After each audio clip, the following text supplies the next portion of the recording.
Hello everyone, this is professor M H. और आज हम लोग देखेंगे इस वीडियो में वैल्यू ऑफ सप्लाई। तो फर्स्ट ऑफ ऑल, जीएसटी में वैल्यू ऑफ सप्लाई क्या होता है, पहले उसका जनरल मीनिंग देख लेंगे। फिर उसके अंदर क्या क्या इंक्लूडेड होता है, क्या क्या एक्सक्लूडेड होता है, उसके ऊपर हम लोग डिस्कशन करेंगे।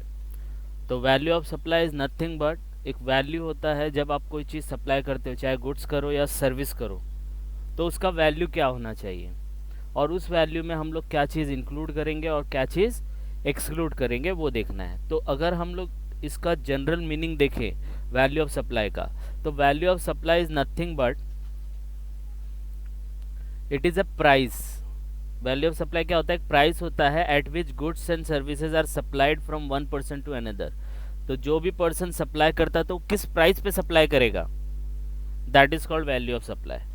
तो value of supply is nothing but it is the price of goods. जो गुड्स और सर्विस आप सप्लाई कर रहे हो उसका क्या प्राइस है जो चार्ज कर रहा है सामने वाला, that is called value of supply. तो ये इसका एक अनऑफिशियल डेफिनेशन है कि वैल्यू ऑफ सप्लाई क्या होता है। It is a price charge by supplier to the recipient. Okay, अब इसके अंदर कुछ चीज़ें इंक्लूड होंगी और कुछ चीज़ें एक्सक्लूड होंगी। तो कौन सी चीज़ें इंक्लूड होंगी वो हम लोग देखते हैं।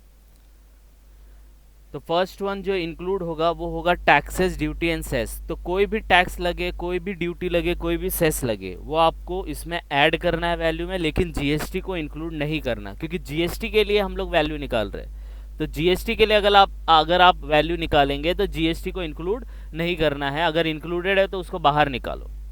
और इसके अलावा और कोई टैक्सेस है, वैट है, एक्साइज है, कुछ अगर ड्यूटी या सेस आता है तो उसको इंक्लूड किए तो चल जाएगा, लेकिन जीएसटी को इंक्लूड नहीं करना है।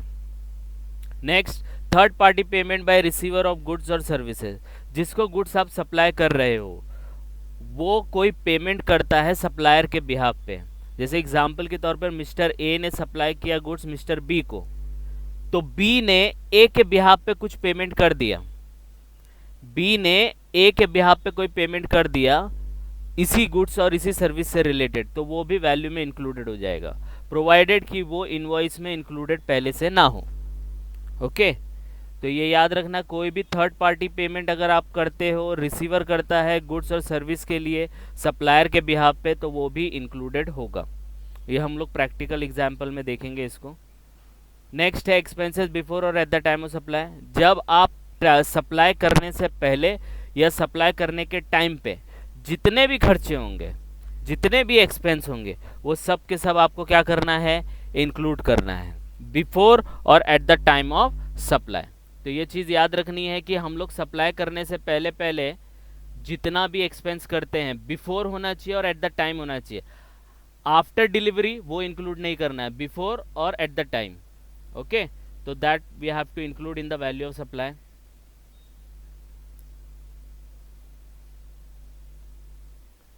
Next is incidental expenses. Incidental expenses क्या होता है? तो इंसिडेंटल एक्सपेंसेस होता है जैसे कमीशन हो गया, पैकिंग हो गया, नाम दिए यहाँ पे, inspection charges, certification charges, installation charges, testing charges, payment charges, loading charges, designing charges. ये कोई चार्जेस अगर अलग से उन लोग ने दिखाया है गुड्स और सर्विस से रिलेटेड, तो ये चीज़ भी आपको वैल्यू में इंक्लूडेड करनी पड़ेगी। ओके, तो ये चीज़ हमें याद रखना है कि जितने भी आपके इंसिडेंटल एक्सपेंसेस होंगे वो सबको इंक्लूड करना है। नेक्स्ट है इंटरेस्ट और late fee penalty for delayed payment. अगर आपने पेमेंट करने में कोई देरी की तो वो पेमेंट पे अगर आपको इंटरेस्ट लगा, लेट फी लगा या पेनल्टी लगा, वो भी आपकी वैल्यू सप्लाई में ऐड हो जाएगा। तो ये याद रखना है, पेमेंट टाइम पे करना है। अगर आपने टाइम पे पेमेंट नहीं किया तो उसके ऊपर जो भी इंटरेस्ट लगेगा, लेट फी लगेगा, पेनल्टी लगेगा डिलेड पेमेंट पे, वो सब का सब वैल्यू ऑफ सप्लाई में इंक्लूडेड हो जाएगा। आई बात समझ में? यस और नो? नेक्स्ट है सब्सिडी। तो सब्सिडी सब्सिडी आपको पता है जो गवर्नमेंट से मिलती है। जैसे आपको गैस का ये जो आता है, गैस का जो बाटला होता है, तो उसके ऊपर सब्सिडी मिलती है। पहले मिलती थी, अभी तो शायद बंद कर दिया है उसको, लेकिन सब्सिडी से क्या होता था, आपका प्राइस डाउन होता था। तो ये याद रखना, वैल्यू ऑफ सप्लाई में क्या याद रखना है कि सब्सिडी अगर मिलेगा तो उसको इंक्लूड करना है। लेकिन अगर वही स्टेट गवर्नमेंट और सेंट्रल गवर्नमेंट से मिला है तो उसको वैल्यू ऑफ सप्लाई में नहीं लेना है। तो अदर देन स्टेट गवर्नमेंट और सेंट्रल गवर्नमेंट और कोई सब्सिडी देगा, that is the part of value of supply. लेकिन स्टेट गवर्नमेंट और सेंट्रल गवर्नमेंट से सब्सिडी मिलेगा, वो पार्ट ऑफ सप्लाई नहीं होगा, part of value of supply नहीं होगा। ये चीज़ याद रखनी है, ठीक है। तो क्या क्या याद रखना है वैल्यू ऑफ सप्लाई में? टैक्स ड्यूटीज है, जीएसटी को छोड़ के कोई भी टैक्स होगा इंक्लूड करो। थर्ड पार्टी पेमेंट किया है रिसीवर ने, किसी दूसरे सप्लायर के बिहाफ पे पेमेंट किया है, वो भी इंक्लूड करना है। बिफोर और at the time of supply के टाइम पे कोई भी एक्सपेंस हुआ हो डिलीवरी करने से पहला पहला, वो सब का सब इंक्लूड करना है। Any incidental expenses, interest, late fee, penalty, अगर आपने पेमेंट करने में डिले किया तो उसके ऊपर कोई भी इंटरेस्ट पेनल्टी आएगा तो वो भी आपको इंक्लूड करना है। और लास्ट वाला सब्सिडी गवर्नमेंट से मिला, not part of value, other than government से मिला, पार्ट ऑफ द वैल्यू। आई बात समझ में? तो ये याद रखना है। अब ये तो इंक्लूडेड पार्ट हो गया। अब एक्सक्लूजन में क्या आता है? एक ही आता है डिस्काउंट। तो डिस्काउंट आपको पता है, डिस्काउंट तो वैल्यू को कम कर देगा, लेकिन डिस्काउंट जो है वो आपका deducted from value if given before और at the time of supply.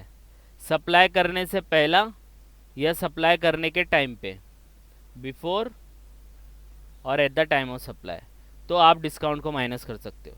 लेकिन हम लोग डिस्काउंट सप्लाई करने के बाद भी माइनस कर सकते हैं अगर ये कंडीशन सेटिस्फाई होगा। तो पहला, terms of discount existed eight the time of agreement, agreement के टाइम पे वो डिस्काउंट के बारे में बातचीत हो गई हो। दूसरा, discount link to the invoices, हर एक डिस्काउंट हर एक बिल से लिंक्ड है, हम लोग लिंक कर सकते हैं, तो आप वो डिस्काउंट माइनस कर सकते हो। और अगर आपने आईटीसी रिवर्स किया है, रिसिपिएंट ने जो भी डिस्काउंट से रिलेटेड आईटीसी है आपने अगर रिवर्स किया है रिसिपिएंट ने, तभी आप ले सकते हो, तभी आप दे सकते हो। तो ये याद रखना है कि अगर सामने वाले ने उसका बेनिफिट ले लिया है, रिसिपिएंट ने आईटीसी ले लिया है, यूज़ कर लिया है, तो फिर आपको डिस्काउंट का बेनिफिट नहीं मिलेगा। डिस्काउंट तभी मिलेगा आफ्टर द सप्लाई, अगर उसके बारे में एग्रीमेंट में बातचीत हो चुकी हो, इनवॉइस पर्टिकुलर इनवॉइस से लिंक हो और आईटीसी रिवर्स कर दिया हो रिसिपिएंट ने, मतलब जितना भी बेनिफिट उसने लिया होगा रिसिपिएंट ने, वो रिवर्स मतलब गवर्नमेंट को वापस पे कर दिया हो। जब ये कंडीशन सेटिस्फाई होंगी तभी आफ्टर सप्लाई आप डिस्काउंट को कंसीडर कर सकते हो, डिडक्ट कर सकते हो, अदरवाइज नो। ओके, तो this is all about your value of supply. तो वैल्यू ऑफ सप्लाई में क्या इंक्लूडेड है, क्या एक्सक्लूडेड है, और वैल्यू ऑफ सप्लाई का क्या मीनिंग है वो हम लोग ने देखा। ओके, इसको एक दो बार और देख लेना आप, तो आपको जो भी डाउट रहेगा वो क्लियर हो जाएगा। नेक्स्ट लेक्चर में हम लोग क्या करेंगे, इसका प्रैक्टिकल एप्लीकेशन देखेंगे, प्रैक्टिकल क्वेश्चन करेंगे, तो जो भी डाउट रहेगा that we will clear it out. Okay, तो that's all for today. Please like and subscribe for more videos. Thank you.